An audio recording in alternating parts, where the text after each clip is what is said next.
let's get ourselves to the moon. So, we already got the moon selected as a target, so I should be able to just drop a maneuver node here and head on out. And for those people used to the stock play, you think, oh, this is Kerbin's size, but actually the moon is not a mun distance away. It is 33,000-ish kilometers away, again, scaled down from the real world. So the scale of it is actually like our new moon. So it actually costs a little bit more to get here than it does in the stock game.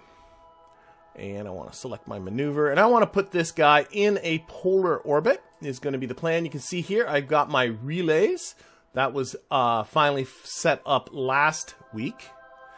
And by the way, when it came to the relays, let me see. Yeah, this is getting me more in the direction I want. I mentioned this during the stream, and I did do it afterwards, is I got into the save file and I changed the semi-major axes of each of these to be exactly the same in the save file. So that means their periods are exactly the same, and that means they will maintain this orientation with each other forever for the rest of the game. So some people might consider that cheating, but it's that or just maintain this all the time, and I'm really not in the mood to do that much maintenance. I think actually as I go forward in time, I think I'm better off, yeah. As I go forward in time, I can see myself going lower below the moon, so I'm thinking I'm better off backing off a little. Well, you know what? No, let's go forward in time. It's okay. Try and get this. Oh, no, here we go. This is more like, I want this to be. And I always get myself confused. Is a polar orbit like north-south on the screen, like or is it like perpendicular? I bet you, I think it's perpendicular to the moon's orbit. I'm not sure. You know what? We'll find out when we get there. I should be really paying attention to that kind of thing. I'm sure that's good enough. Now, we'll bring this down, but that'll be done with a correction burn. You can't cheat in a single-player game. I agree with you. It's all individual judgment calls. Anyway, this is coming up in 12 minutes and 56 seconds. Let's actually select this guy here. Do I have any contracts? I should be paying attention to these. Oh, yes, I do. I have conduct a low-resolution altimetry scan survey of the moon and a multispectral scan survey of the moon. Both of those two instruments are on this probe. They do require you to scan 75% of the moon's surface. That's not going to happen today. In fact, I do have the same thing going around the Earth, and they're still not quite done yet. See, this low resolution is at 70% to 75%. So won't be completing the contracts, but at least we'll have a probe that will be in the right, doing the right thing. Okay, let's F5 this, get to here, and I should be able to run my KOS script. I've been growing. Execute maneuver. I have a maneuver executing script that I wrote. Time to burn is 54 seconds. As it seems to very slowly be getting itself in the right thing. You believe it's a perpendicular orbit, John says. So perpendicular to the plane of the moon's orbit. We'll find out. We'll just look at our inclination readings when we get there, and that'll tell us.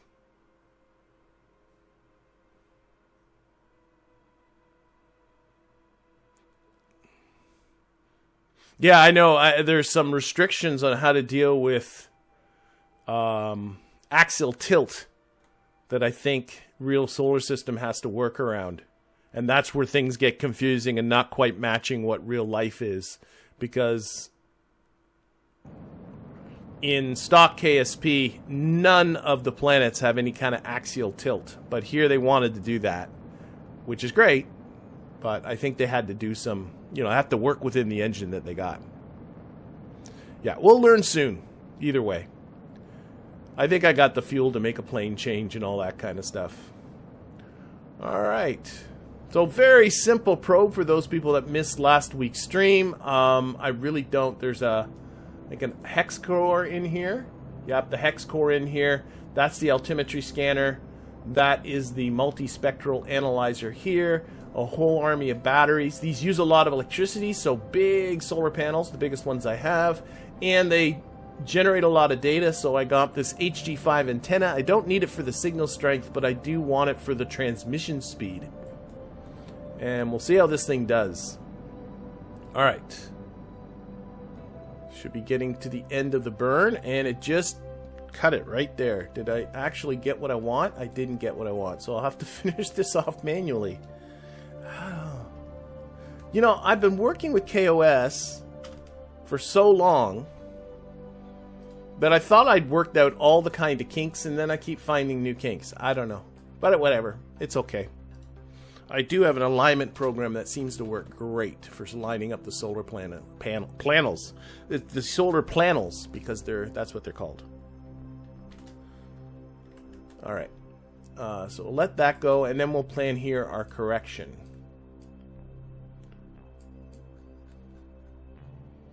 So correction's at about the halfway point.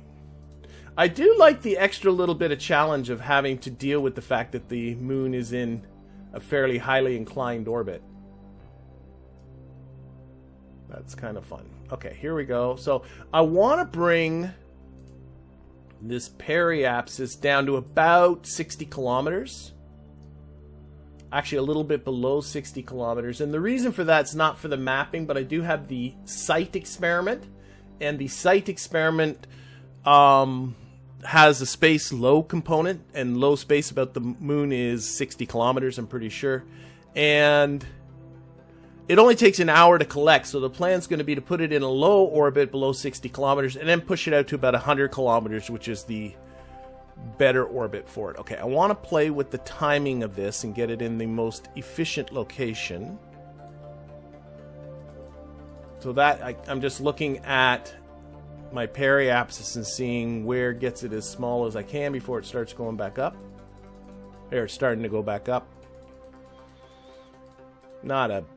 It's trivial differences, really, because I was doing big time jumps there. Okay, 60 kilometers. Or a little less than that, so that kind of a thing. So let's see, if I add a little bit, so people are saying perpendicular to the plane of the moon's orbit. I don't know if I should be doing some, there we go.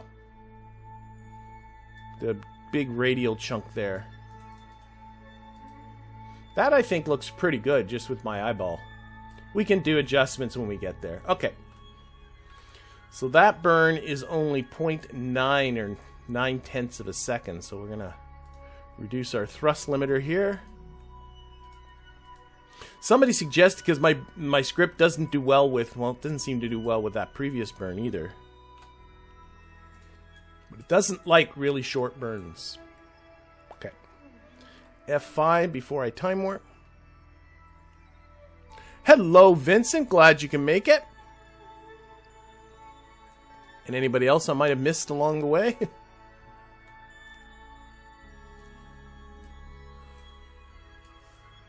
I'm always looking for Earth in the ecliptic plane, but it's, you know, it's always significantly above or significantly below. Okay, let's try the maneuver executor again. See how it goes. What's the nice thing about using KOS is it does sort of get my hands away from the keyboard and my eyeballs away from the screen for a little bit so I can look at the chat. Because I'm very, very bad at looking at the chat. Okay. I find that multitasking difficult. Okay, let's see how close this gets.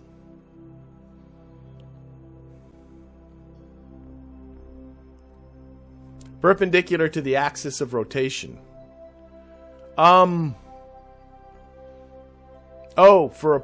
but what is the axis of rotation? Where exactly is the geographic North Pole of the moon? I guess that's the other way of saying it. I don't know where that is. Is it at the top of the screen, or is it tilted over to here? I don't know.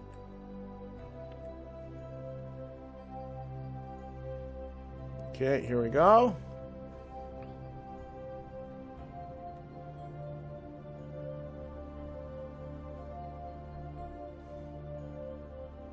Hello, Ahmed. I'm glad you could make it. Okay, so we are just doing our mid-course correction, and we'll see how our maneuver editor does. Oh, it's really cutting down the throttle here for this last bit. Again, I want this below 60 kilometers. What is the hotkey that I use to activate this little freaky flight engineer in flight? You mean this? You mean this guy? I have actually a KOS script that brings that guy up. There is no hotkey for, if this is what you're talking about, the KOS terminal. There is no hotkey for it. But I, excuse me, I do have it coming up automatically, but that's KOS that I did. You have to actually click the KOS button down here to get it if I didn't do that. Oh, I don't know. Look how close. This is taking its time, but hey, I'm happy with that.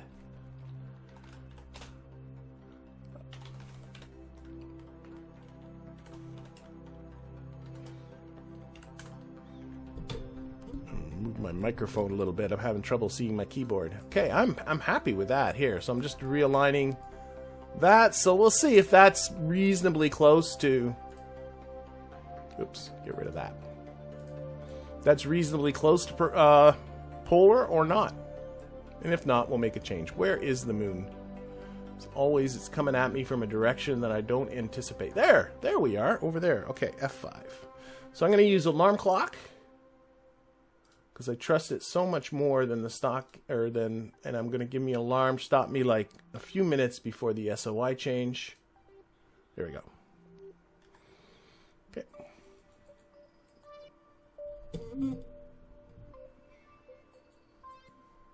Oh, whoa. Oh, the site experiment just got some stuff over the desert. Sorry, I just, let me take, shoot. I need to get in the habit of disabling this alignment program before I time warp. And then that's what caused it to start spinning.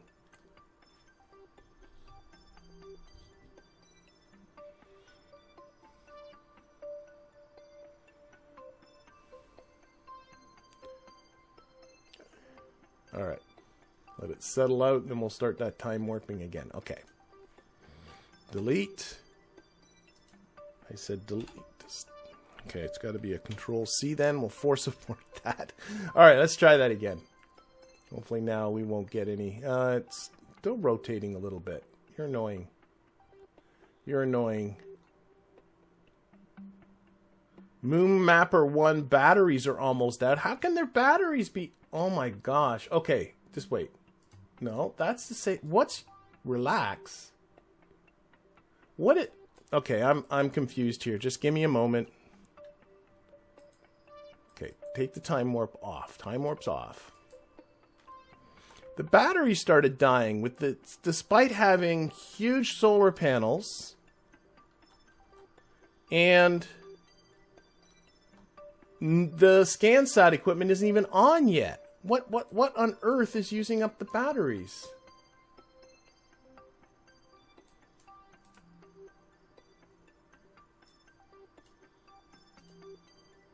Is there something I don't understand with these solar panels? Okay, electric charge is perpetual now. I have no idea what was using up. Whoa. Did I see one of them being broken? Failures. No, all the solar panels are good. Okay, I'm confused. This is just getting to the moon is really... Oh, SAS is on, but that shouldn't be using up that much. Like, look at the size of these solar panels. Oh, did I go through an eclipse? Maybe. Maybe I did. No, no way I went through an eclipse. There's the Earth up there. It's full. Sun's back there. I don't know what happened there. Okay, this time I'm going to watch electricity. So it's charging up now. Oh my gosh, just time warping here is turning into an adventure. Where's the moon? There's the moon. Everything seems good now. Batteries are full. Electric charge is perpetual. Very strange. Solar panels broken. I don't think so. I was just looking. They say they're all good. I can look at failures here. Every solar panel's good. And either way, I certainly don't have the vehicles to get a Kerbal out here to fix it. So, okay. We are almost in the moon's SOI. Let's finish that off. And then we'll find out what our inclination is.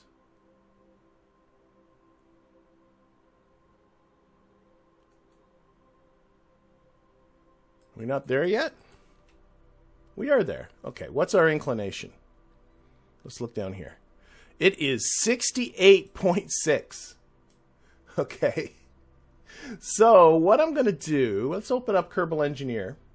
Because Kerbal Engineer has some tools that are going to help me with this. So one of the tools it has is time to the equatorial ascending node and time to the equatorial descending node. We're going to install both of those and see if any of those are coming up.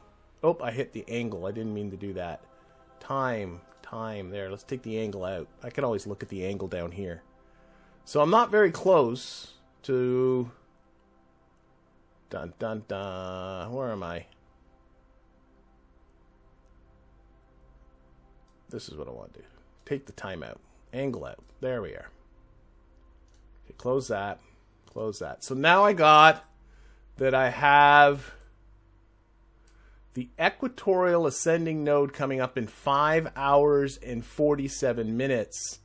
Yeah, of course. It's just past the periapsis. So I think what I'm going to do to affect a plane change.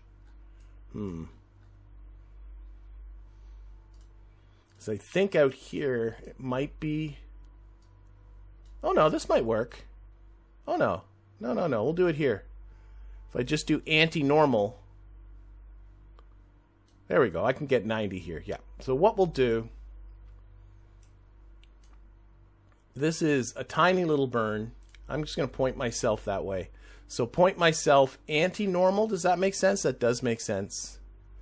Anti-normal.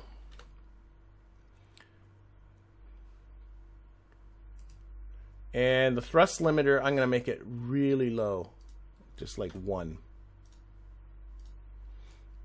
And I'm just going to burn in this direction. We're going to watch our inclination. I don't need a maneuver for this. At least I hope not. Oh, that is way too low on the thrust limiter. That's okay. So I'm just looking down here at inclination. It's now just at 72 degrees.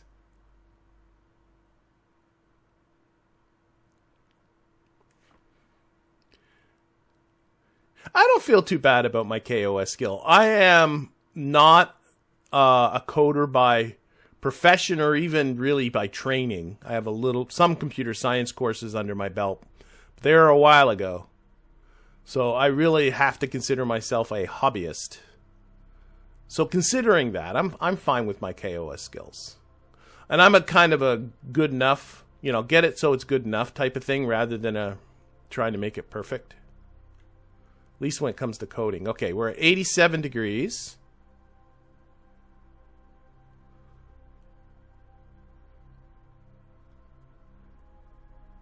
$89. 90 degrees. There we go. So there's a perpendicular orbit. Let's put that thrust limiter back up to something decent.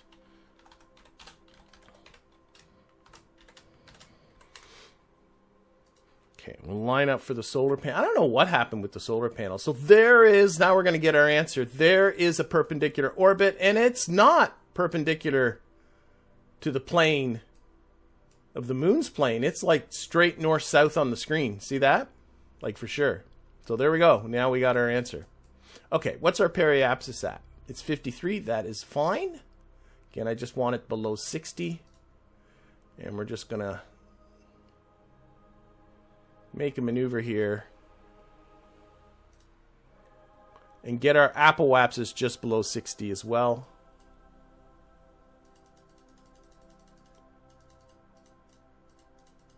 That's good enough.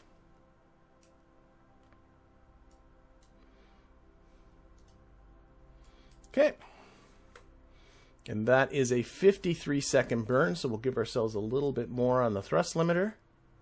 25 seconds, that looks good. A little F5ing. Okay, turn this off. That seems to be what got me into trouble before.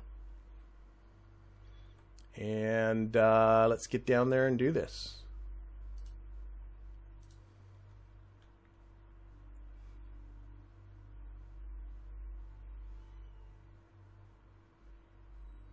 That's very, Stephen, you might be 100% right with the A and D, and I'm just noticing your, why did my time warping stop? I was reading the chat, so I didn't see it.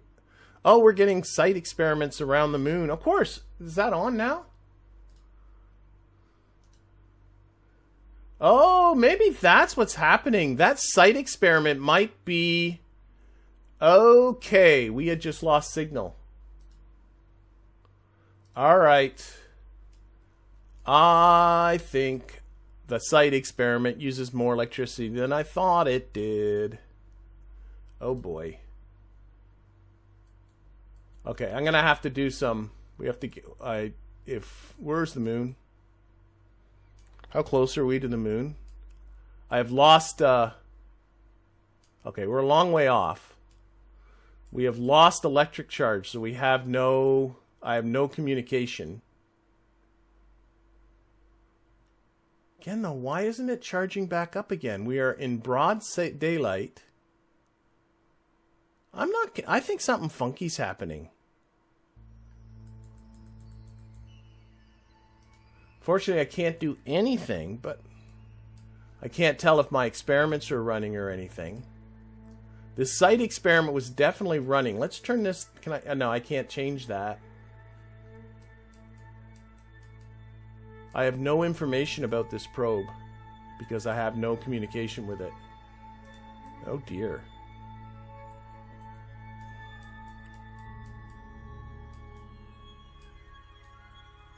Okay, there's the moon, and the moon's coming up. Yeah, it seems to happen when I warp, but when I stop warping, I'm not seeing it come back up, but like I'm in full daylight. How can this be the case?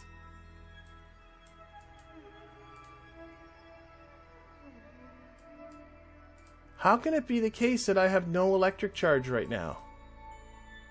There's no broken, like, I know that there's, this isn't making sense. The thing that's bugging me is I might not ever find out, because if we end up whipping by the moon without us getting a signal back, maybe it's a broken panel, but I checked the panels before when it did this, and all the panels said fine. All the panels said no problem whatsoever.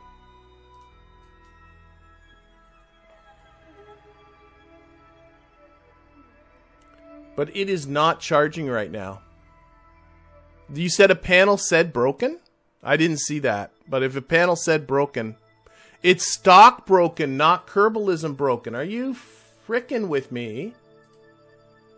Are you frickin' with me? Oh. So there's two brokens?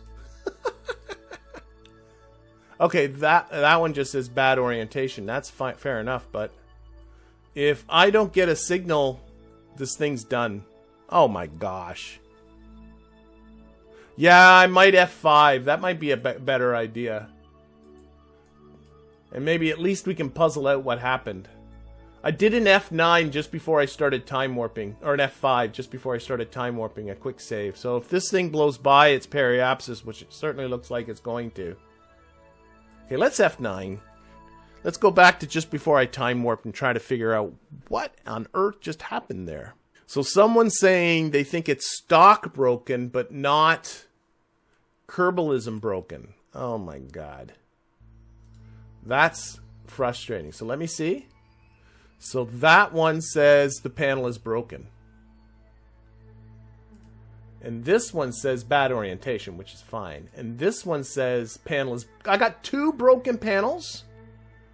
What the happy, effity... The 3 of them are broken!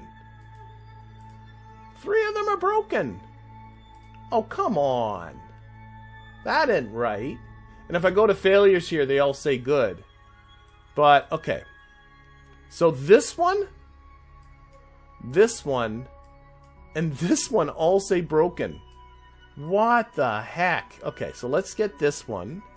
No, wait. This one. This one's the... Oh, this one, hopefully, it says nominal on it. I didn't see any notification of a solar flare, but I could easily have missed it. Oh my gosh. I don't know what the heck I'm going to do with this. This thing might just turn out to be useless. Okay, so we'll orient that so it has 100% exposure.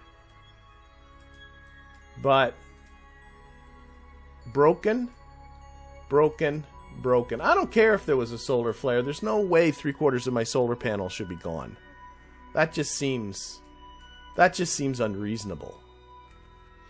Okay, let's F5 again. And let's cautiously time warp our way. Again, I'm lost where the moon is. There.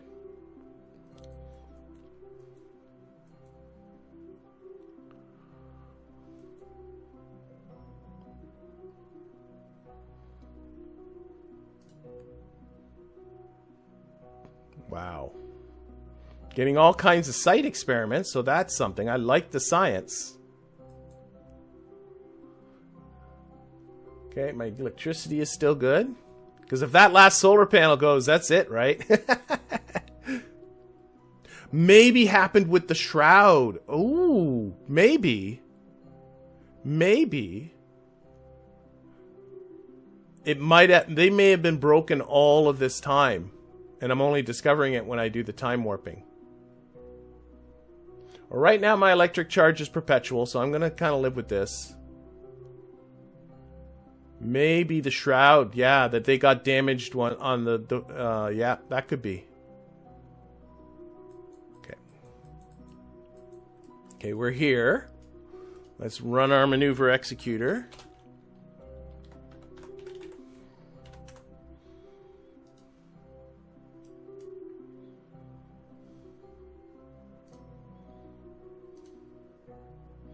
But of course, if that last panel's gone, then this thing's pooched.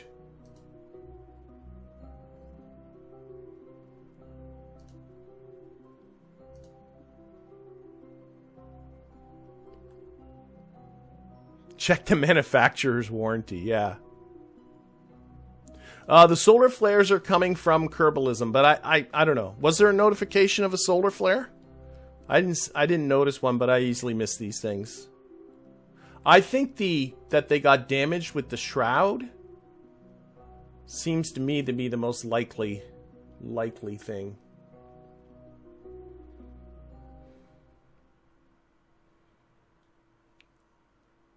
All right.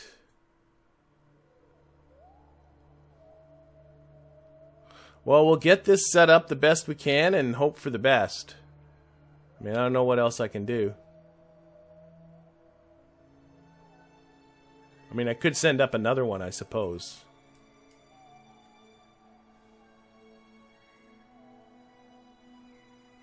Yeah, the shroud is pretty tight. That's right. The antenna got broken up during one of the tests, is being mentioned in the chat.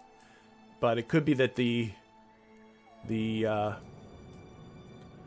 let this way this rolling while it's doing this burn. Very nice. Okay, we got our capture.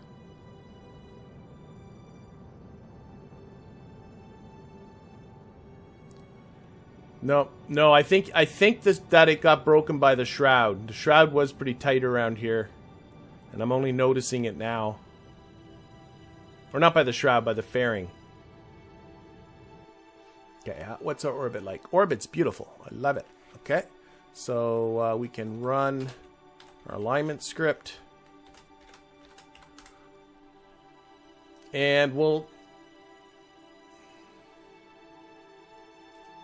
There we go.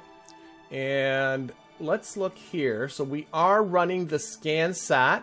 This is not or the site experiment, I'm sorry. This is not biome specific in near space or space low. So it's going to run for about an hour. So once this thing has kind of got itself oriented, I'm going to make sure, where's my one good solar panel? Where is my one good solar panel? Repair from EVA. I should look at, how come my one that's always broken or good is the one that's always never pointed at the sun? I should take a look at last week's stream and see that when the fairing deployed, did I get all kinds of notifications saying that the solar panels were broken? I wouldn't be surprised. Yeah, we'll have to get a warranty officer out here to take a look at this.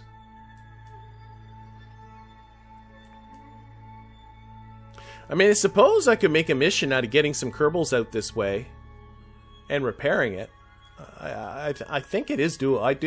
That's a doable mission. This thing's taking forever. It's like the only reaction wheels I have are in here.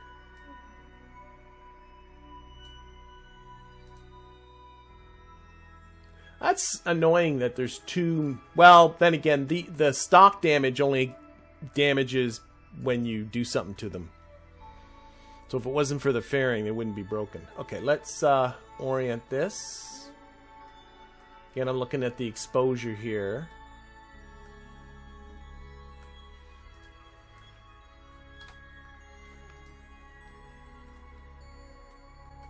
Oh, I went too far. What are you doing to me, game? Come on. Why are you going... Oh, I got my fingers wrong. I'm pushing the wrong roll key. How do I do anything in this game sometimes is a miracle.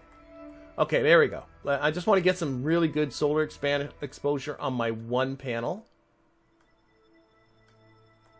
There. Okay. So, F5 again because I'm about to do some time warping. Electricity should still say perpetual. That's good. Okay, let's see if we can nurse this through at least the site experiment.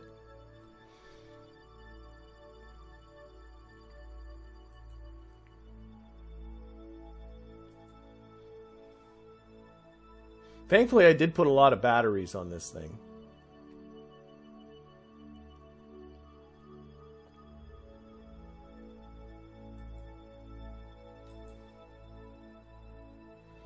Okay. Site experiment is complete. Okay, let's lock this onto the prograde vector. Get our apoapsis up about 100 kilometers.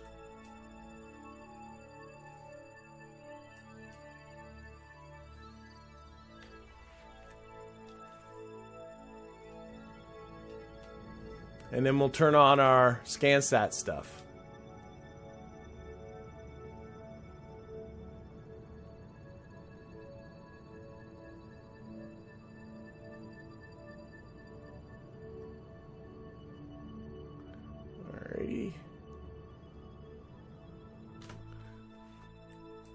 Okay, am I getting some decent exposure? Yeah, I am. Okay, just leave it the way it is. I'm just doing this manually, get her done, as it were. Get up to apoapsis.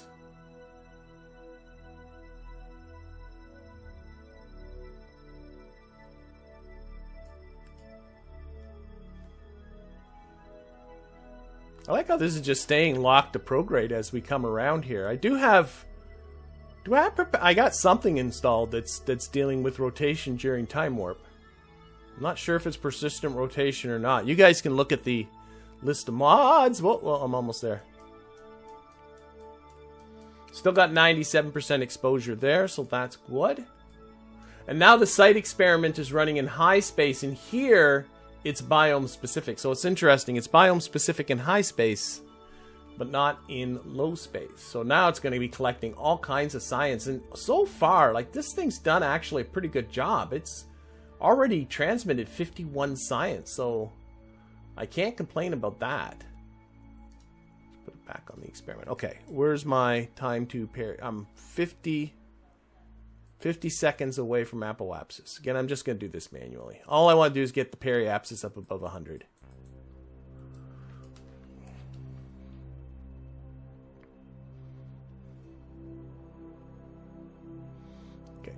Give me a moment.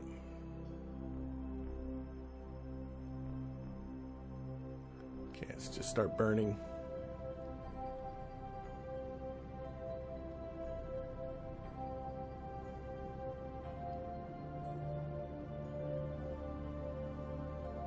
Okay, there we go.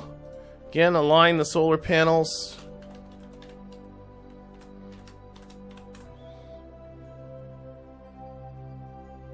Well, I'm very glad the videos have helped you there. Was it strange and scary in New England?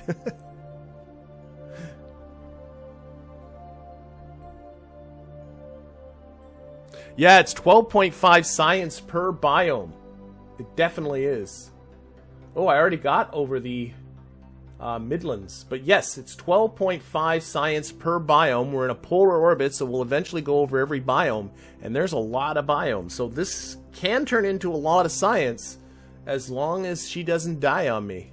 Okay, which one is the solar panel that is the decent one? That one. So we want to rotate you.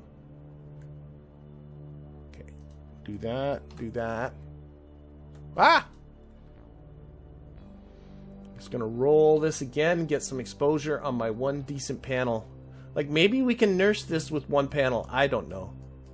Somehow I doubt it. But we'll do what we can. Hopefully we can get this thing to limp through its mission. Okay, we have 100% exposure on our one good panel. So that's as good as that's going to get. Oops, I just realized I shouldn't have done that. And I definitely don't need that. Oh, the program's ended. Okay, that's fine. Okay. Don't need that, don't need that. Now, what I'm going to do is risk turning on the two SCANsat devices. So we have our altimeter and our multispectral analyzer. They're getting started. And what is our... Well, our electricity still says perpetual. So we got all our experiments... Oh, actually, I guess the site experiment is waiting. Let's see what happens if it starts on something. Oh, it ran there very briefly.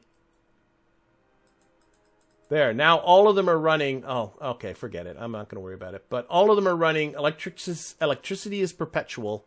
So I'm hoping this is okay. Data is being transmitted away. Right? We're actually going down with data. So that means that... Oh, maybe because we're over the dark. But hopefully that means we won't run into data issues because the SCANsat stuff generates a lot of data. I'm thinking I'm just going to leave this here and kind of hope for the best. Oh, it's doing now a site experiment. So everything should be running right now. It is. Still says perpetual. So I got enough generation if it just holds this attitude. Yeah, I know. After some orbits, I think this thing will process. And I think Kerbalism does keep track of how the thing is oriented with the solar panels, so I might be in trouble after a little bit.